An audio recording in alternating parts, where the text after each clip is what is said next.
Namaskar and a very good evening to all of you. I'm very happy to see all of you in this third session of Bhagavad Gita.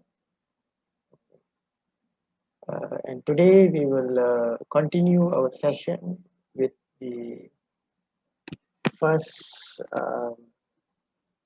sloka of Bhagavad Gita.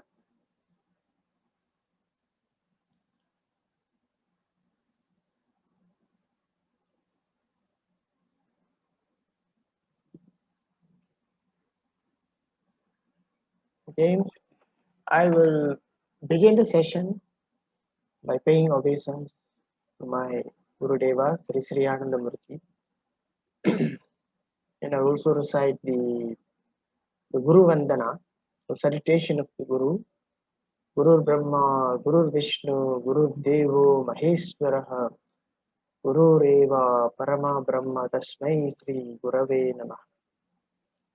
Actually, this prayer, Guru salutation to Guru, appears in the Guru Gita from the Tantra.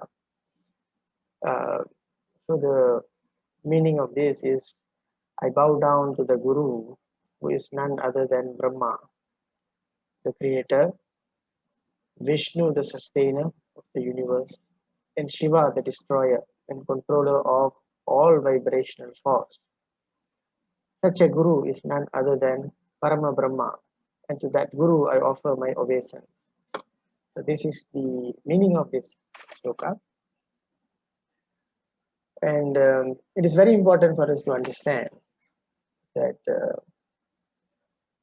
in the spiritual path, the role of Guru is very important.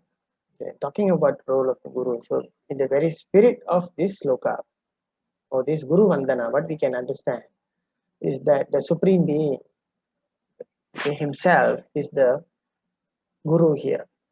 Okay. Last week,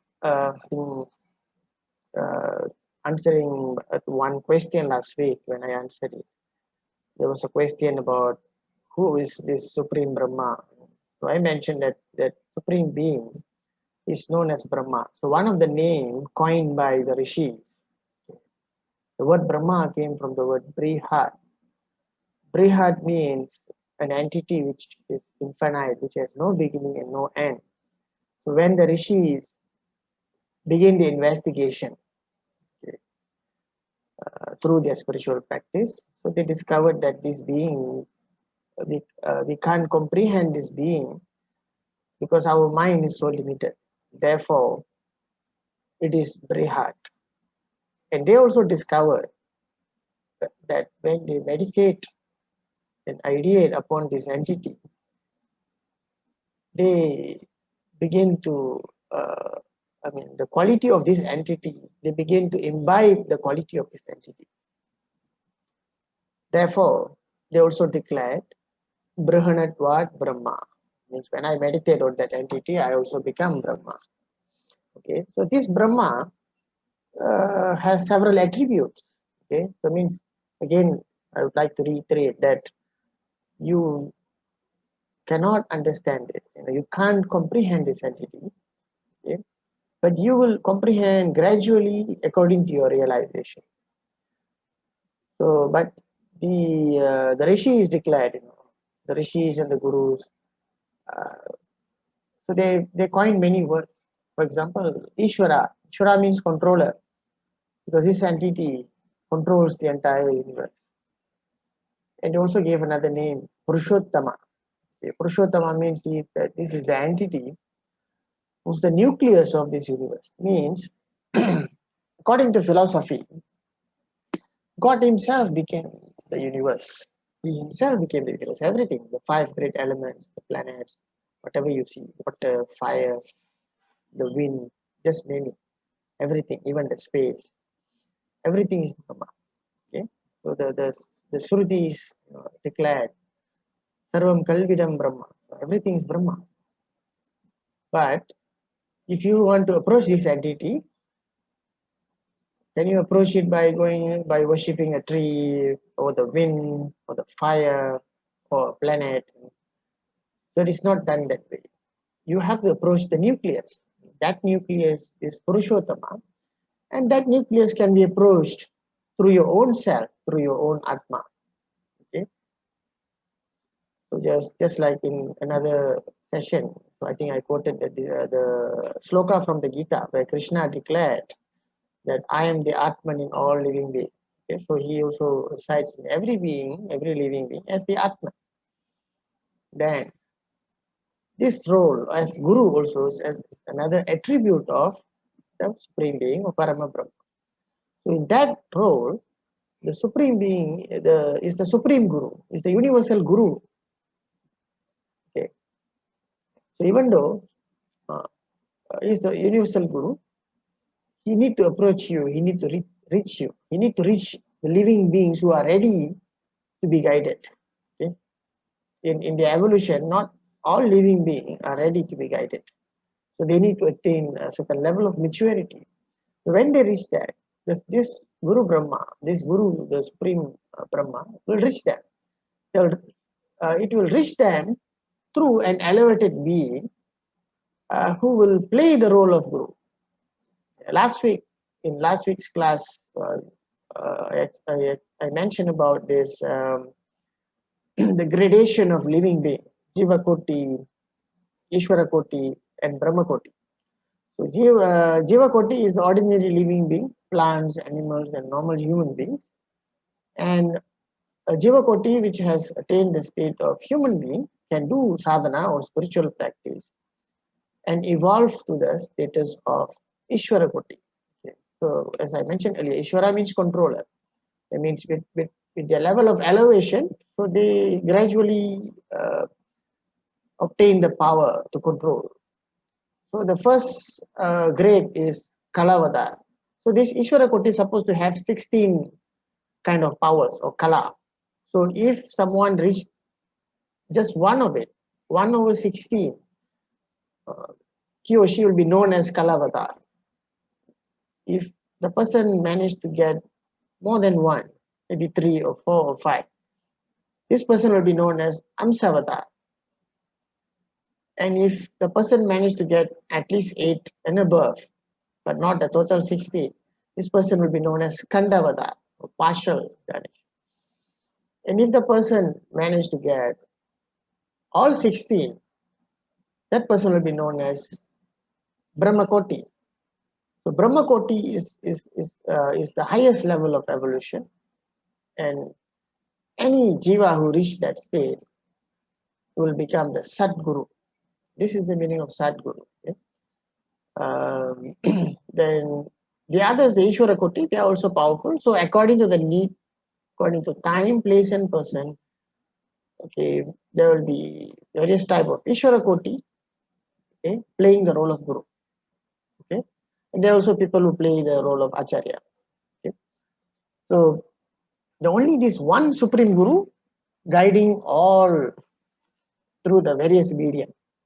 Okay, and according to your karmic connection, you will somehow come in contact with some Guru Parambara or tradition of Guru and receive guidance. Okay, so it's very important to get connected to a Guru, but you have to be ready for that.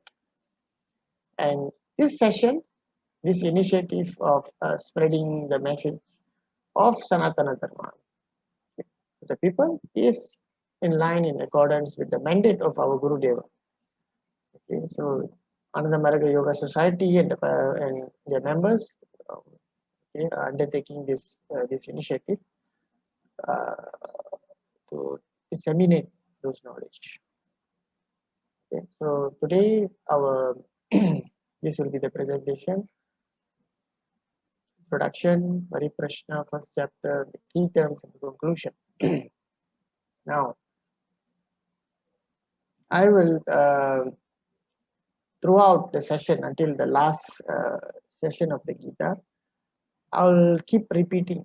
Okay, I'll keep repeating the certain key principles because it is very important. It has to sink into your mind.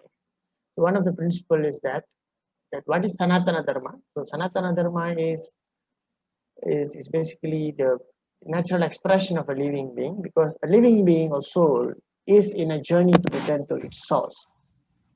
okay, or Brahma. And this urge to return to Brahma is inherent in every living being.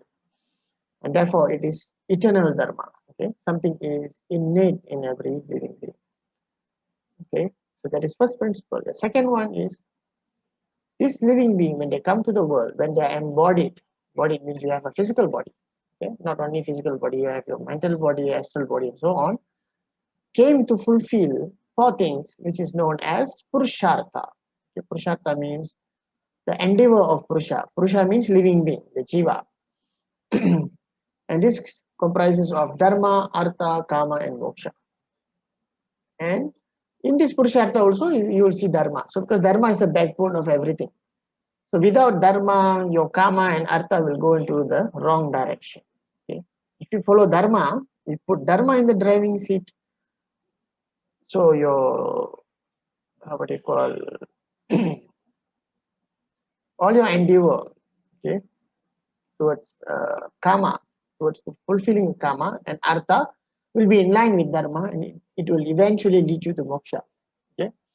Just to recap again, Kama means all your endeavor to survive. Okay? You have a physical body, you need to eat. Okay? You need medical treatment, you need shelter. Okay? So you need to progress, you need to be educated. Then Artha is the need to progress. Okay? The progress of the primitive human being. Just from being a caveman to the modern man today is a result of Artha. But modern man's progress doesn't stop there. Okay? It's not about being modern or being primitive. It's about being self-aware. This need to be self-aware is fulfilled by Dharma. Means human beings, they are already self-aware. They have the level of self-awareness of human beings is a bit higher than compared to animals. Okay? For example, a dog doesn't know that it is a dog. It doesn't know that it is a species known as dog, that it is an animal. It doesn't know. And they don't call each other by name. Okay? So we, because of our consciousness, okay, our guru used to call this clearly reflected consciousness. He said human being have a clearly reflected consciousness. Therefore, human being aware, a human being is aware of, have the feeling of I am, that I exist. Okay, so this I feeling will pave the way towards towards Dharma, okay, to fulfill the need for Dharma. So next, okay, I already mentioned about this guru earlier. Okay, Pariprashna. This concept I shared last week. Okay, I shall repeat the sloka from the Gita, the fourth chapter of Gita. Tatvidhi pranipatena pariprashnena sevaya vadechanti devyanam jnanina tattvadarshina. Okay, which translates, seek enlightenment by surrender, spiritual inquiry, and by service. The knower of truth or the guru will instruct you in that knowledge. Okay. So there's three important words in this sloka: pranipata, pariprashna, and seva. Pranipata means to surrender, pariprashna means to do inquiry, spiritual inquiry, and seva means to do service. Okay, so the word pariprashna comes from the root word prashna. Prashna means to question. Okay, because of our developed intellect, so we will question many things. Okay, you buy a medicine, you will question. So what is the side effect of this medicine, for example? You buy a car, you will check. If you want to buy a car, you'll see the salesman, you will ask the salesman, what is the speed of this car? What is the CC, the horsepower? Okay, whether it is fuel economy, whether it's a performance car, for example. Like that, in every, you want to send your kid to a school, you will check the background of the school. So all these are form of prashna, question. Okay. But pariprashna is question pertaining to dharma, because it's a question pertaining to atma vichara. Yeah, atma vichara means self-inquiry, to know the truth. Okay, to know the truth about your existence, okay, about your spiritual journey and so on. But to do this pariprashna, you must have the attitude of surrender. And again, last week somebody asked, why should we surrender to acharyas or gurus? Because nowadays we have many so-called acharyas or guru with very questionable character, very questionable behavior. Okay? So, you see, this surrender that is an attitude. Okay? So, for example, there is a prayer in the there's a Vedic prayer which begins like Tanno Mitra Samvaranaha, Tanno Indra Brahaspatihi, like that.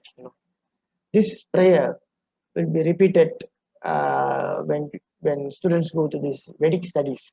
Okay? This is from the early Vedas. Means Tanno Mitra Samvarana means I bow down to the sun. Sun is Mitra. Varuna means the rain god. Indra is the thunder, the king of gods, and Brahaspati is Jupiter.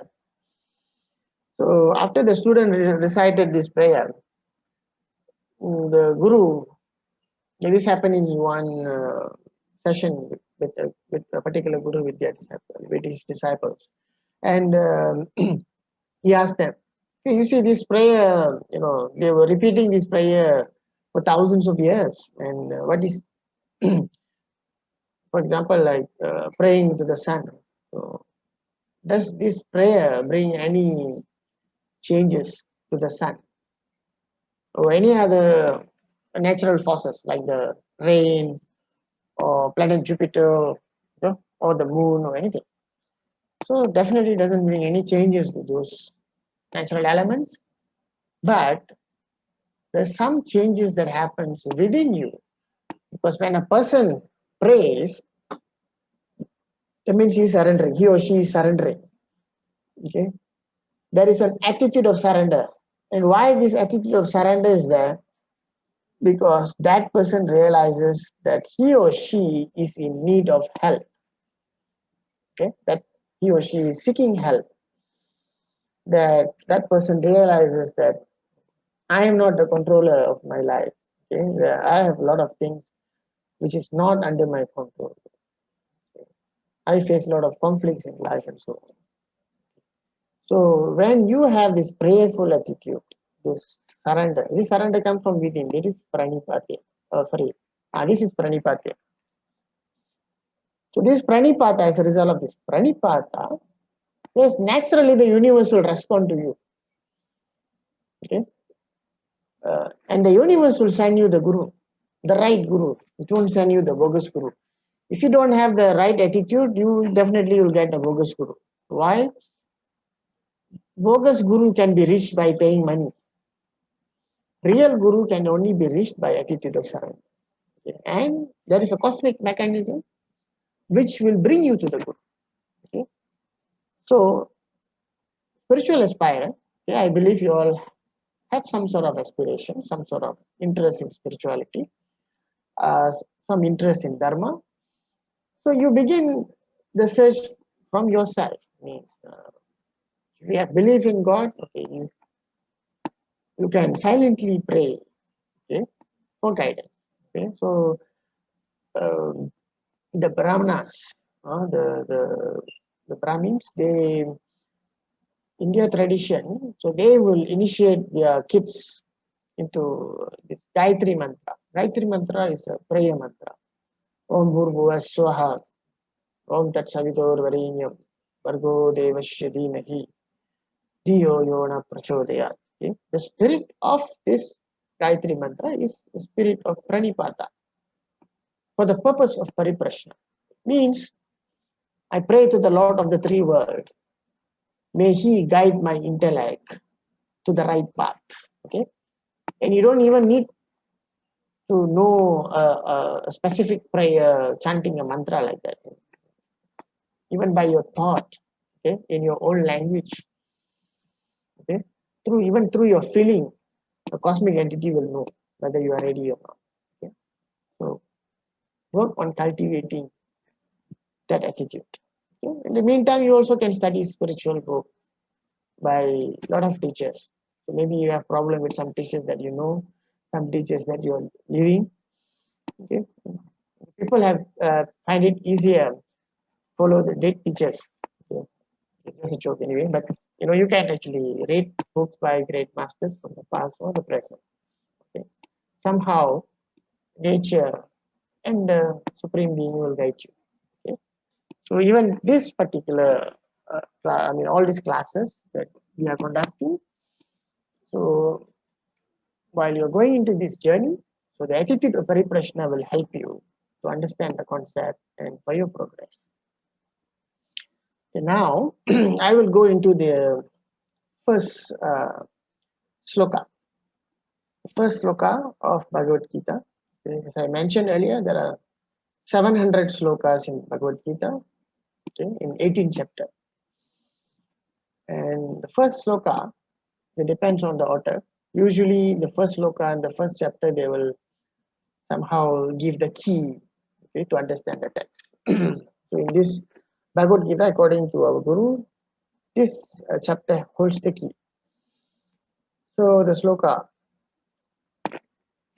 Dhritarashtra Uvacha Dharmakshetre Kurukshetre Samaveta Yuyutsava Mamaka Pandavaschaiva Kim Akurvata Sanjaya, which translates, O Sanjaya, now that my children and the children of Pandu have gathered on the battlefield of Kurukshetra, on battlefield of Dharmakshetra of Kurukshetra, eager to fight, what is taking place? Okay, so Dhritarashtra, so I'll just again recap what I shared in the last two sessions. This is the battle of Kurukshetra, okay, between cousins of the kingdom of Hastinapur, okay, and according to the book, the kingdom of Hastinapur was there in India, in the northern part of India, in the Uttar Pradesh area, okay, and this there were two princes earlier, Prince Dhritarashtra and Prince Pandu. And because Dhritarashtra, although he is the elder, and because he was born blind, so he lost the race towards to become the king from the very beginning. So his brother, younger brother, Pandu, was made the king. Okay, he was made the king. But somehow there's a resentment in Dhritarashtra, and this resentment was passed through from him towards his offspring. He had 100 sons. Okay, so somehow, and this is also science. Okay, the thought of the parent will be passed down to the to the offspring. Okay, whether it's from the mother or from the father, and somehow the 100 Kauravas. Okay, Kauravas. You see, from now on, I will use the word Kauravas to refer to the sons of Dhritarashtra, led by the elders known as Duryodhana, somehow constantly plan to harm the Pandavas. The Pandavas were the son of Pandu, five. They are five in number, and this began somehow from the very beginning, from the young age, during the teenage time. It continued. Okay, so many things happened, many assassination attempts happened, and somehow the Pandavas survived. And eventually, to solve the problem, they decided to divide the kingdom. Okay, half, okay, were given to Pandu, because Pandu died earlier. Okay, and the elders of Pandavas, Yudhishthira, should become the king. Okay, so the kingdom was divided into two. One is Indraprastha, the other one remained as Hastinapur. Still, Duryodhana is not satisfied, so he still want to harm the Pandavas, and they plot some trick, invited them for gambling game. And the kingdom, they seized the kingdom from the Pandavas and sent them to exile for 13 years. When they're supposed to go exile 12 years, but in the 13th year, they should hide themselves. Then after they complete the 13th year, the kingdom should be returned to them. But when they came back, it was the Kauravas didn't honor that. Then it was not honored. They tried some some diplomacy, some negotiation and all that.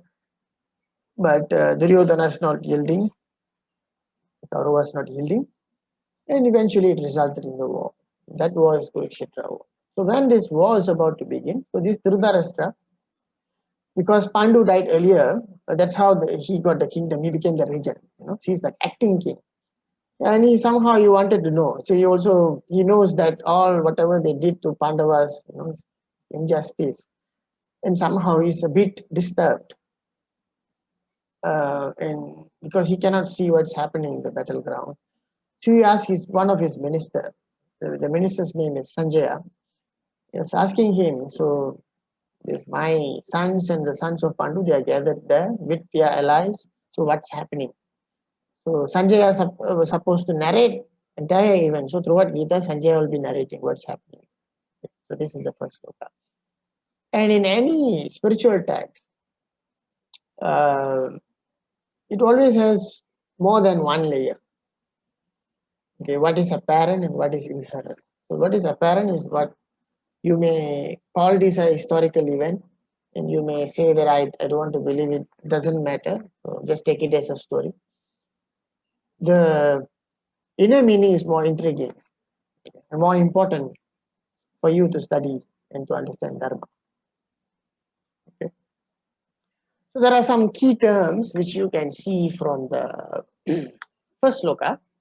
As you can see there, Dharmakshetra. The Dharmakshetra, Kurukshetra. So the inner meaning, according to our Guru, the inner meaning of Dharmakshetra is the human body. Okay?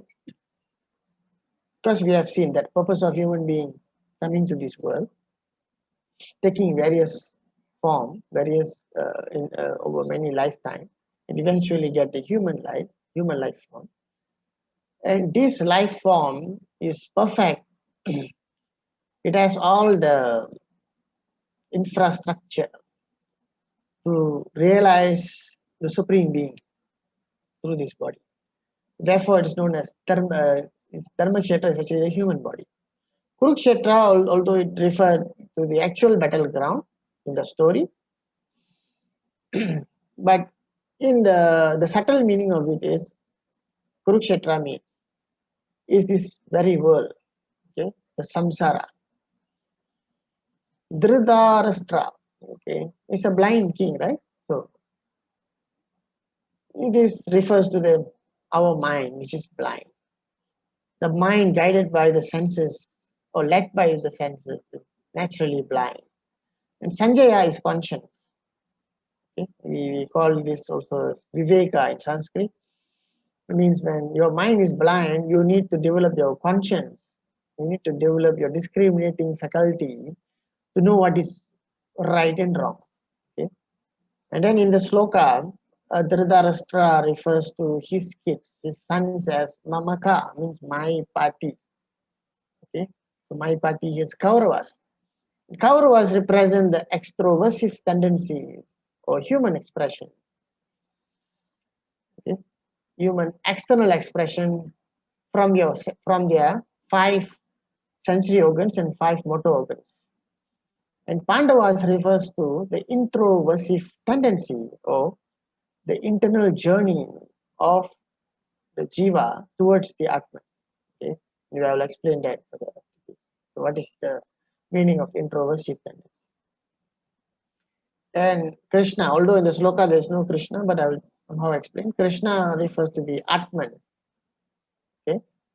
The Atman itself is the Guru within everyone. Okay? And in the main text and throughout the text, it may after The 20th sloka, it will be mainly only between Arjuna and Krishna, the dialogue. So it is a dialogue between the soul and the jiva. Within you, jiva is your consciousness, your lower consciousness guided by your own ego.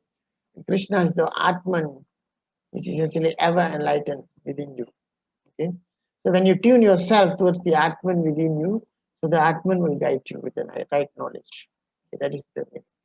So then, who's Pandu, the father of Pandavas? Okay? Aham Brahmasmi iti buddhi tamita prapta pandita.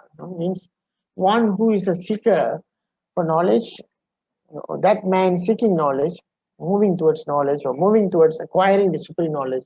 It's called Pandeya in Sanskrit. In Malay, the word Pandai came from the word Pandeya. Okay. So Pandu is actually that spiritual knowledge. Okay. The intelligence, spiritual intelligence in human being. Okay. Because that intelligence died, the blind mind took over. So this war is, so the blind mind has to lose again, and Pandu has to take over, King Pandu. So Dharma Kshetra, so as I mentioned, there's a metaphoric meaning for every character in the text. So Dharma Kshetra is our body or the field of Dharma. Okay, that means there's a lot of things that you have to do in this body. You have to know your physical body, the nature of the physical body, the nature of the mind, the nature of ego, the nature of your eye consciousness, and so on, your weaknesses, strengths, and everything. All this you will only understand through the Dharma Kshetra. And you have to streamline it. Then only you will be capable of doing Dharma sadhana or spiritual practice. Okay? And this, for this you need a physical body. You need this Dharma Kshetra. Kurukshetra is this world, the field of action. Okay? The world around us is our field of action. Whatever you do, we are in this world, we cannot remain without action. Even if you sleep for 20 hours, after 20 hours you will wake up. Okay. So I mean, normal person goes to sleep 6 to 8 hours. You will wake up somehow. Okay? There is a science behind it. Why you wake up? Even if you choose to sleep longer during the weekend, your unconscious mind will eventually wake you up because you have business to do. Because your thoughts, your desires there, okay, as a momentum, so it will wake you up. Okay, it will wake you up to work in Kurukshetra. And this Kurukshetra also is the internal battle between the good and the bad. That's what we're going to see today. Okay. So Dhritarashtra, as I mentioned earlier, is the mind. Primarily, the mind is that which holds the physical body. Okay, when somebody dies, okay, when somebody is clinically dead, what actually happens is the mind no longer holds the body. So in yogic science, you'll mention about the prana. There's 5 prana: prana, apana, samana, vyana, udana. These 5 prana will begin to disintegrate even a few days before the person dies. Okay, and this prana in the mind is related. So eventually, when all the pranas leave the body except one sub prana, which is known as Dhananjaya, the body will be dead. Okay, and the mind has also the I feeling. So even if somebody dies, if the mind is, sometimes the eye is open, when somebody dies, the eye is open. But the eyes can't see because the eye feeling is not there. Okay. So now, if you look further into the nature of this mind, the human mind is naturally blind because it was influenced by the senses. Okay. So I will not go very deep into that. So basically, what we need to understand in this session is that you have 5 sensory organs: the eyes, ears, nose, tongue, skin. Okay, and then you have the motor organ, the vocal cord, hands and arms, okay, the feet, the anus, and genitoury organ. These are the motor organs. And these 10 organs will go into 10 direction, and that's why 10 times 10, you get 100 Kauravas. Okay. So the blind mind will be led by these 10 organs, to what you call 10 direction. So that's why the blind man will have 100 signs or 100 expressions. Okay, expression can be more. Okay, in fact, in yoga, the ultimate, the highest chakra of in the human body. So I will come to that diagram later. It has 100,000, 1,000 petals. So that actually the 1,000 expression of human being.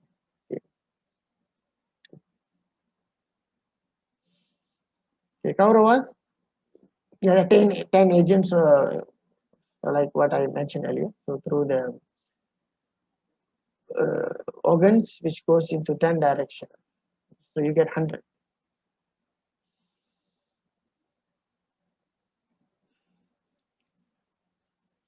So to name some of the expressions, so for example, anger, fear, hope, jealousy, attachment. These are the expression which is meant by that. Okay. There are many expressions. I mean, as I mentioned earlier, it's 1,000 in number.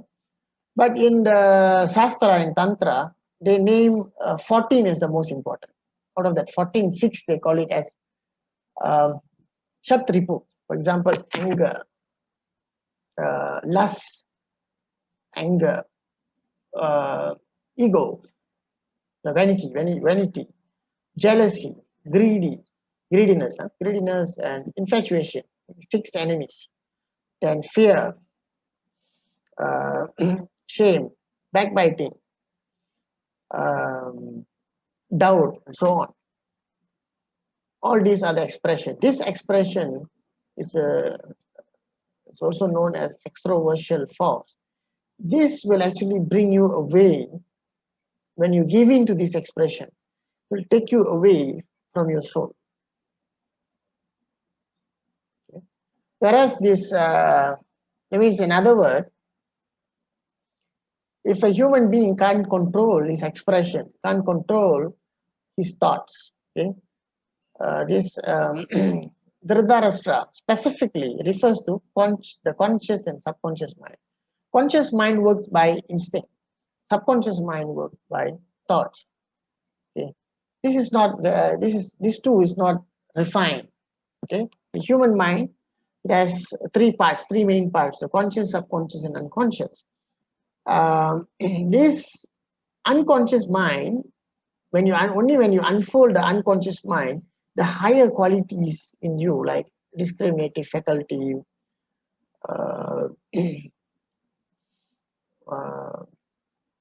vairagya, they call it. There's one quality they call vairagya, where you can be steady, in all circumstances, whether it is sorrow or happiness. Okay, this steadiness is vairagya. So all this comes only after you unfold the unconscious mind. But ordinary human being with who operates only with conscious and subconscious, that is the blind mind. This blind mind only know the language of the senses. Okay. So when you are so busy, the senses will be busy with the external world, external vibration in this world, in this universe. So it is very difficult to look within. Okay. But Pandu, the what they call the children, or the 5 Pandavas, they are born of this knowledge. So this is the other mind. This is a more refined mind. Ham Brahmasmi iti buddhi. It's a buddhi. It's a sharp buddhi, which actually know what is right and wrong. Okay. So through Pandu or the buddhi, you get the 5 phase of internal movement towards divinity or towards self-realization. So the youngest of the Pandava, Sahadeva, so it represents the Muladhara chakra at the base of the spine. Nakula represents Swadhisthana chakra, okay, at the root of the genital organ. Arjuna at the navel point, Manipura chakra. Bhima at the Anahata chakra at the midpoint of chest. And Yudhishthira at the chakra at the middle of his throat. Each 5 of these represent a state of awareness, okay, in the inner journey. So if you look at this chakra, so Muladhara chakra is the first chakra. Okay, you have to study this chakra. Many people think that this is because it's a lower chakra, it's not important. Okay, in some tradition, they will only give importance to the fourth chakra at the what do you call the midpoint of chest.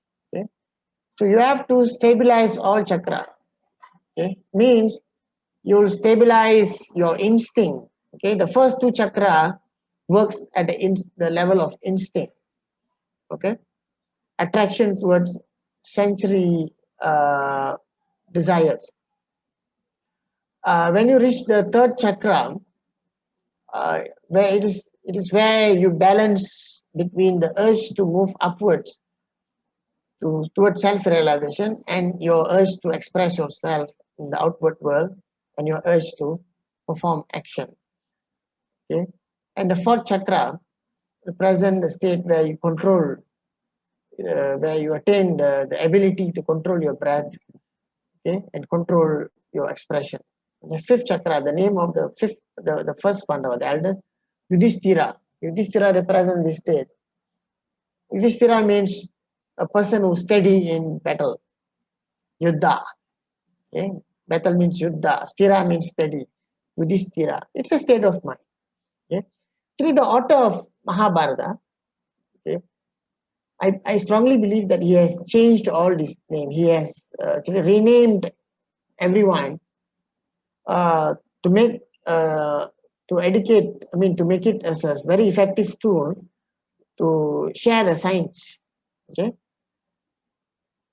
So everyone's name, even the name of the elders of Kaurava, Duryudhana means Duryudh, difficult to overcome. Okay, it is a person, a character of that person. It represents certain expression in human being which is very difficult to overcome. Okay, so everything he selected a very specific term, okay, to educate us. Okay, then after we go through these 5 phases, the 6. Okay, so when you take the path of Pandava, so that means you follow the path of Buddhi or Pandu, and no longer the Dhritarashtra. So you dethrone Dhritarashtra. So when you dethrone Dhritarashtra, this mind, because the lower chakra will actually influence the higher chakra. Okay, because this chakra at this midpoint, so those who are familiar with the practice of meditation, in many traditions they use this chakra as the point to concentrate in the meditation, the meditative practice. Okay. Even though you concentrate here, if your lower chakras is not under control, you may not be able to do your meditation properly. Okay, so the name of this chakra is Agya, means commanding. Okay, because through this chakra only you receive the command from the Guru. The Guru is in the Sahasrara chakra. Okay, eventually that after you receive the command, it will lead you towards enlightenment. So this internal fight, the fight between introversion tendency and the extroversion tendency, okay, is an eternal fight. Okay, so in you, if you allow, okay, metaphorically, so if you allow Dhritarashtra to be the king, that means you let your blind mind to lead you, it will ruin you. Okay, I mean, you will lose the treasure. It will not guide you, okay, to find the treasure within you, the Atman in you. Okay, whereas Pandavas are the agents who will actually, in the eternal fight, Pandavas will rescue you, the Jiva, will rescue you and bring you towards Krishna, the Atman, in the highest chakra. Okay, and this fight, somehow, this internal fight within every human being is also reflected or expressed outside. All the problems that you have, even the Battle of Kurukshetra, the historical one, and all, maybe the First World War, Second World War, or the conflict within your family, the conflict within a country, all these is this same Kurukshetra, Yuddha, the fight between Punya and Papa, evil and goodness, good forces and evil forces. Okay, and you need to struggle to make the good forces victorious. Okay, nothing comes without a struggle. Okay, and our Guru mentioned this. You see this, the proportion, 100 Kauravas and 5 Pandavas means you need only 5% of forces, the good forces, to overcome the bad forces. Okay, so you can create, you yourself become Dharmika and create 5% Dharmika in your territory. Yeah, if you work towards that, we can bring peace to this world. Okay? In fact, the last sloka, Sanjaya will tell, okay, even though we are not going to the 18th chapter, just to share, Sanjaya will tell Dhritarashtra, because Dhritarashtra will ask, who's going to be victorious in your opinion? So he will say, Yatra Yogeshwara Krishna, Tatra Partho Dhanuddaraha, Tatra Srir Vijayor Nidhi Nimadir Mama. Means, Yatra Yogeshwara Krishna means, wherever there is Krishna, the Yogeshwara, the master of yoga, and wherever this Tatra Partho Dhanu, there you will see also find Dhanurdhara, Partha. Partha refers to Arjuna. The word Partha means that he is the son of Kunti. Because now is one of the name of his mother is Prida. But Prida also means Prithvi, earth. Okay, this body is made of earth. Because earth has all the 5 elements. Okay, so Dhanurdharaha. Someone, Dhanur means this, what do you call the bow. Okay, so this Arjuna is a skilled archer. Okay. It's not only it explains about his skill, Dhanur also means body. Dhanurdhara means the holder of the body. Okay. So Arjuna represents a jiva, is actually someone who has tuned his mind towards Yogeshwara, the Atman. Okay. So wherever you see these two, Tatra Sri Vijayor Nidhir Madhi means there will be Sri, there will be opulence, there will be wealth. Tatra Sri Vijaya means permanent victory. Okay, and there will be Dharma, there will be justice. Okay, Nidhir Madhi, and there will be intelligence. Okay? So if we yearn to attain, to create a better world for ourselves and for the future generation, yeah, so you have to take up this fight of Dharma. Okay? The fight of Dharma begins inside you. Huh? Okay? First, you have to become a Dharmika. Being a Dharmika means you take up the Dharma, the internal journey. Okay? Control the vices in you. Okay? And move towards the soul. Understand what is spirituality and so on. Okay? Fulfill your Purushartha through the Dharmic way. Okay? In following Dharma means not leaving your family, not leaving your profession and so on. Yes? You fulfill all your ambition. See? You want to be victorious in your profession, you want to start a good family, you want to have a nice family, whatever you want to achieve, okay, all those falls under Artha and Kama. Fulfill it through the way of Dharma, not through the way of Adharma. The Kauravas also try to do that, fulfill their Kama and the need for their physical desires and psychic desires. Their need for survival and progress. Yet, they try to achieve it by adharma, by depriving others. Okay, that's why they were destroyed. If you see in the Mahabharata, they were destroyed.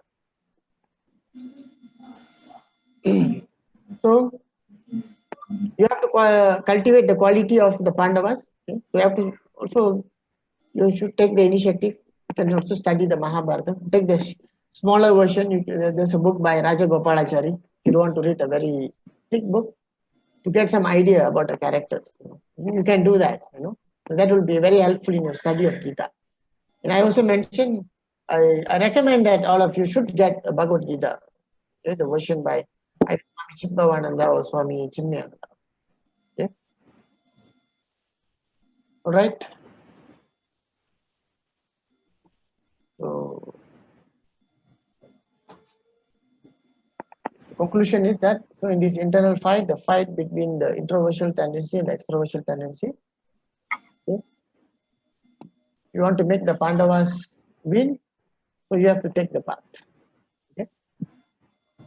So with that, so I'll just read. This is the message from our Guru Deva himself. So he said, in this particular sloka, that spirit of Gita has been properly represented. And it is the order of Bhagavan Krishna that one will have to fight this fight with proper courage and prowess. This prowess will make one victorious, and those depraving elements will be vanquished. So you are all sadhakas, you are all spiritual aspirants. I will ask you to follow, to adhere to this principle properly. Be courageous and fight properly against those depraving elements, and certainly you will be victorious.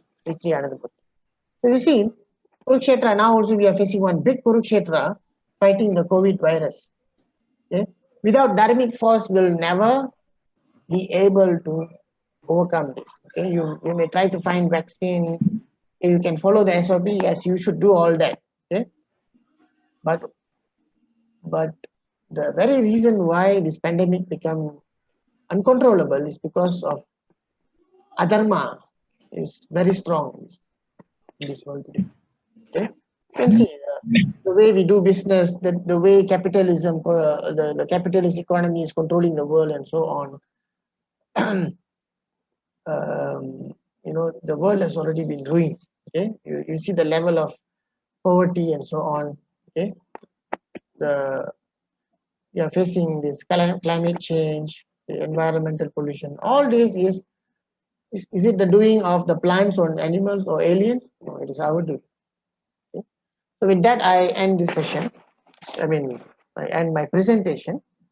Okay, Namaskar. Thank you for listening, and now I open for discussion or questions.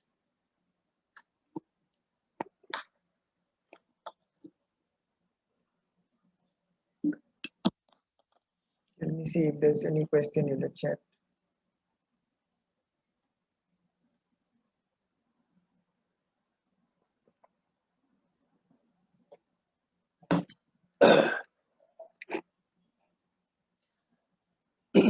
So any question from the participants? Or any thoughts that you want to share?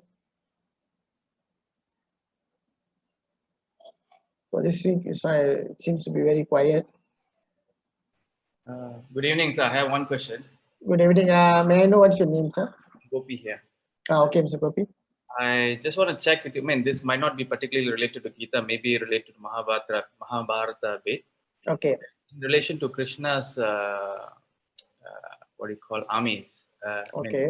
We're giving explanation about the metaphors of each and every character that relates to each one of us. Mm-hmm. I can understand that what you said about Kauravas being the external force where we have the human expression. Mm-hmm. So with the armies and so on, whatever it may be. But with Krishna's armies, when Arjuna and Duryodhana went to meet Krishna, and then of course I can understand why now the 5 Pandavas seeking for Krishna alone, and why the Kauravas wanted the armies. Okay. But what were Krishna's armies were representing actually? Krishna's army is with Krishna. Okay. Okay. You see, Krishna's army. Krishna want to be. He want to make a point. It's a statement that. Okay. He could have easily said that I don't want to help you, Duryodhana. Okay. But he want to be fair. See, so they play this role very well. See, both of you are related. So I will go give each one of you something. Okay. So the important principle here is, like we may have the attitude of Duryodhana, so we have the attitude of Arjuna. Okay. So Arjuna believe in a dharmic force, whereas Duryodhana believe in material force. Okay. So that is the important statement that Krishna want to make there. It means whether you believe Arjuna had a chance to choose. He could have even choose the army, because if you see by the strength, Pandava's army were outnumbered by Kaurava's army, and if he could have taken the Krishna's army, but he didn't. Yes, because he believed in the force of Dharma. So that is the important statement there. Okay. Okay, sir. Thank you. Yeah, all right. So any other question from participants?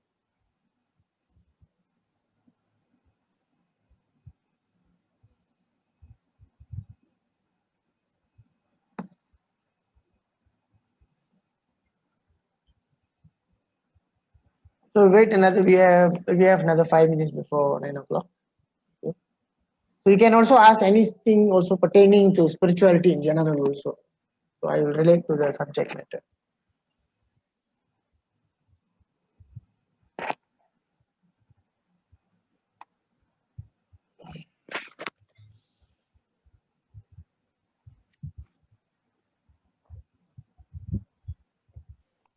Okay, so I have another question.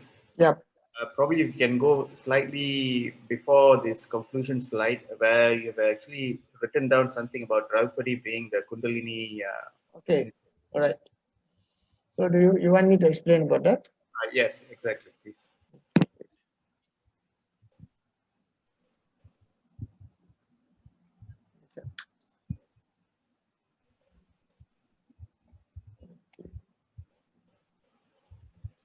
I think. This one. Okay. Okay. You see, in the yoga, the science of yoga. Okay, so there is the science of tantra as well. In fact, the concept of Kundalini came from the tantric school. So Kundalini, okay, as I mentioned earlier, so we call the living being as Jiva. Okay, and from the very beginning of the class, we always talk about this four concept of Dharma, Artha, Kama, and Moksha. Right? These are four basic or fundamental expression of a Jiva. Therefore, it is known as Jiva Bhava. Okay, and this Jiva Bhava is something which is so that is the concept of Dharma, Artha, Kama, Moksha is not an idea. It's not like the concept which Abraham Maslow gave. No, like if you have seen this, Abraham Maslow have given this the various needs. Okay, and also the need for self-actualization and so on. This Dharma, Artha, and Kama, Moksha. If you see that the earlier diagram on yoga, so you'll see there's four petals in the chakras. Each chakra, like this one has four. This is the second one 6, the third one 10. Anahata, it has 12 petals, and the fifth chakra has 60, and the chakra, the sixth chakra has 2. Altogether is 50, and this 50 is the 50 akshara or the alphabet of the Sanskrit language. So actually, the yogis formulated Sanskrit language purely for spiritual practice, for the purpose. All your mantras come from these sabdas. Okay. So the Kundalini, so it's even this triangle in the Muladhara chakra. So it present the Kundalini. And this Kundalini is your expression. So right now, your expression is only at the level of Kama and Artha. Okay, that means the desire to survive and the desire to progress. And the desire to realize Atman is Dharma. Okay, that is not being awakened, and the desire for moksha is not awakened. So only when the four chakra, the four petals or the four vrittis, Dharma, Artha, Kama, Moksha is fully awakened, then only the Muladhara will fully awake, then only the Kundalini can be awakened. Okay? So this force is dominant in all of us. And when this force, when we mentioned earlier that through the help of Pandavas, means when you activate and open all the 5 chakra, and there is 3 important nadis. There are 3 important nadis. Sorry. So the middle one they call Sushumna, and then you have the Ida and Pingala. They'll be crossing at the point of each chakra, and they'll meet at here. Okay. So the Kundalini will move to the middle one and reach the top. Okay. So Draupadi, the common wife of the Pandavas, so in this symbolically refers to the Kundalini force. Okay. And Kundalini, again in the spiritual, the various school, in the school of Bhakti Yoga, there is no direct effort to raise Kundalini, but Kundalini will eventually be activated and rise when they reach a certain level of, realization. In the path of Jnana Yoga also, the Kundalini won't be awakened directly. But in the path of yoga, in the path of Tantra, there is a method of direct awakening of Kundalini. Okay. One more.